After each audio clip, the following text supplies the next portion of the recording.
Hello and welcome to Insomniac Productions, where we bring content to you in the late AM because we know you're still up. My name is Ryan and today I'm covering IU's fifth studio album, Lilac. Now, IU has been in the entertainment industry in Korea for over 13 years since she debuted at the age of 15, and she is now 28 in global age, turning 30 in Korean age. She has not had the easiest road to get to where she is now. There was a lot of early on doubt from a lot of critics and a lot of people who didn't really see if she would be able to become as successful as they wanted her to be in scouting, but she persevered. Her first full-length album did receive critical acclaim, though her first couple singles did not, but it made her feel awkward due to the fact that the image was not how she wanted to be perceived. And so over the course of these last 5 main albums, you got to see her grow as an artist from that very different image that she wanted from her first album to now the very mature and positive upbringing that she has on this most recent album. Now, this album comes 4 years after her most recent one, Palette, which I was okay with. I thought it was an alright album,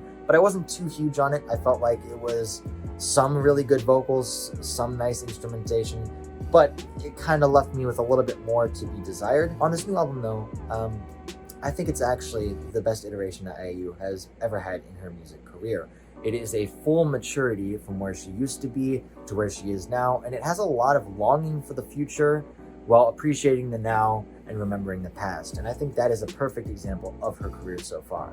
The album opens up pretty strong with the title track that is Lilac, and it has a lot of nice, interesting bass here. The instrumental overall is really good. If you haven't seen the music video as well, the cinematography is very good. It's a very, very solid track. And it flexes her higher register on her vocals as well, which is something that I wanted to hear more of coming into this thing, and she does it really well. I mean, it's floaty, it's light, but it doesn't feel strained or forced, and it is stuck in my head. The chorus on this thing is infectious, and that's another theme that goes on with the rest of this album, is that a lot of the choruses are just well done, and I feel like you could constantly listen to them or get really involved and memorize every lyric to them.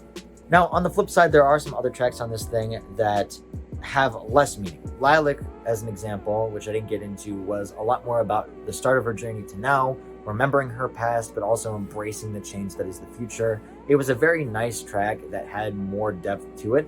But then you get into a song like Coin. And Coin is just a very up-tempo, very nice sort of funk and pop rap song that she's done that has not much meaning to it as far as I'm aware, right? Reading into it, it's a lot about just becoming a gambler and a high stakes roller, but there isn't really like depth to actually what it means. She's more so just having fun on this track, and I think that's also an interesting but cool contrast to Lilac itself. It shows that she's still able to have fun and mess around with her art on this thing. And on top of that, this is a lower register song. She went from very high floaty vocals to now a lower register, and she even raps on this thing.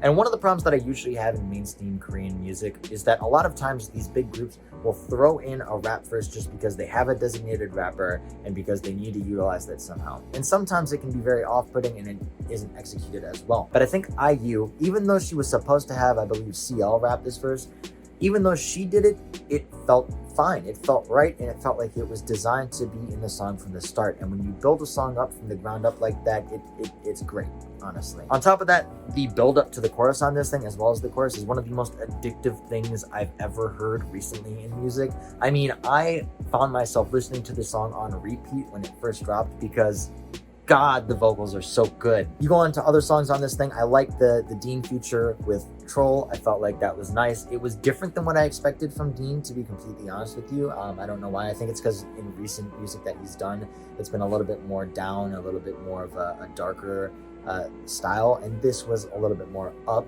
tempo, up niceness, positivity that I didn't really see recently, so maybe that's why it threw me for a loop. The song grew on me though. Then you get to Appa as an example. Appa is another song where it's just like, feels like there's not much meaning there, but it's just a very like fun song, and it shows that she's just enjoying the moment. It's one of those types of songs. All in all, this 10-track album is phenomenal in a lot of ways. I wasn't too huge on the ballads on this thing, but I'm just not a ballad guy. But every other song on here I fell in love with almost immediately. I mean, a lot of these things have catchy choruses with great instrumentation and a lot of very good vocal flexing from IU herself. I mean, she is at the most mature and the most grown stage in her music career, and she reflects on that on this entire thing, both lyrically and in her vocal performances. But it doesn't feel like the well's run out either. It feels like she still has a lot more room to do what she wants to do on this thing, as well as in her future endeavors. And I am excited to hear the next stage of IU.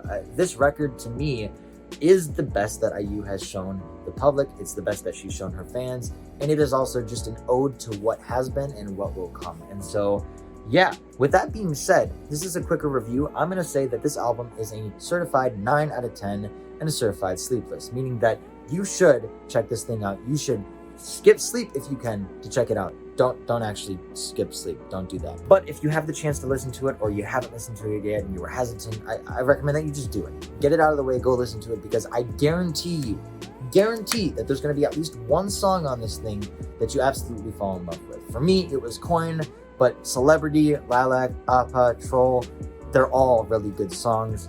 I feel strongly about that, and I stand by it. So go check out this album and let me know down in the comment section below what you thought of Lilac. Did you love the album? Did you hate it? Do you think it's her best record, worst record, in between? And let me know also what other albums or other songs, music videos, and things that you would like me to review. With that being said, that's all from my channel, and I will see you in the next video. Take care.